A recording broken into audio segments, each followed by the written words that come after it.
ହୀରାକୁଦ ଛାଡ଼ିଲା ଚଳିତ ବର୍ଷର ପ୍ରଥମ ବନ୍ୟା ଜଳ।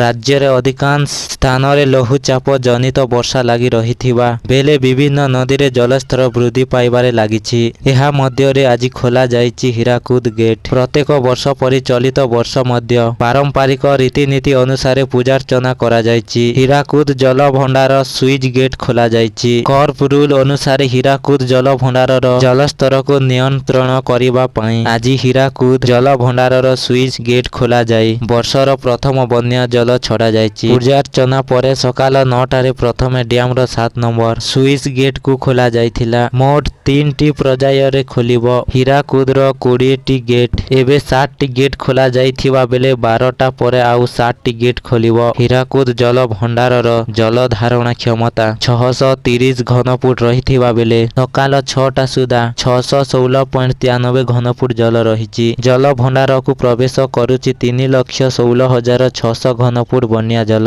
ନିଷ୍କାସିତ ହେଉଛି 40,126 ଘନଫୁଟ ବନ୍ୟା ଜଳ। ମଣ୍ଡଳୀକୁ ଆସନ୍ତା 36 ଘଣ୍ଟା ପରେ ପହଞ୍ଚିବ ବନ୍ୟା ଜଳ। ଏନେଇ ରାଜ୍ୟର 13ଟି ଜିଲ୍ଲାର ଜିଲ୍ଲାପାଳଙ୍କୁ ସତର୍କ ସୂଚନା ଦିଆଯାଇଛି। ତେବେ ଏହି ସମୟ ମଧ୍ୟରେ କୌଣସି ମତ୍ସ୍ୟଜୀବୀ କିମ୍ବା କୌଣସି ବ୍ୟକ୍ତି ନଦୀ ମଧ୍ୟକୁ ପ୍ରବେଶ ନ କରିବେ ସେ ନେଇ ସତର୍କ ସୂଚନା ଜାରି ହୋଇଛି। ଉପର ମୁଣ୍ଡରେ ବର୍ଷା ଯୋଗୁଁ ହୀରାକୁଦ ଜଳ ଭଣ୍ଡାରର ଜଳସ୍ତର କ୍ରମାଗତ ଭାବେ ବୃଦ୍ଧି ପାଇବାରୁ 3 ଦିନ ତଳେ ଗେଟ୍ ଖୋଲିବାକୁ ଡ୍ୟାମ କର୍ତ୍ତୃପକ୍ଷ ନିଷ୍ପତ୍ତି ନେଇଥିଲେ। ଏନେଇ ଆବଶ୍ୟକ ପ୍ରସ୍ତୁତ କରାଯାଇଥିଲା। ଗେଟ୍ ଖୋଲିବା ନେଇ ହୀରାକୁଦ ଡ୍ୟାମ ତଳମୁଣ୍ଡରେ ରହୁଥିବା ଲୋକଙ୍କୁ ଅବଗତ କରାଯାଉଥିଲା। ସମ୍ବଲପୁର, ହୀରାକୁଦ ଓ ଭୁର୍ଲା ମାଇକ୍ ଯୋଗେ ପ୍ରଚାର କରାଯାଇଥିଲା। ଗେଟ୍ ଖୋଲା ଯାଉଥିବାରୁ ତଳମୁଣ୍ଡରେ ମହାନଦୀ ତଥା ଏହାର ଶାଖା ନଦୀଗୁଡ଼ିକୁ ପ୍ରବେଶ ନ କରିବାକୁ ହୀରାକୁଦ ଡ୍ୟାମ କର୍ତ୍ତୃପକ୍ଷ ଲୋକଙ୍କୁ ସତର୍କ କରାଇଥିଲେ।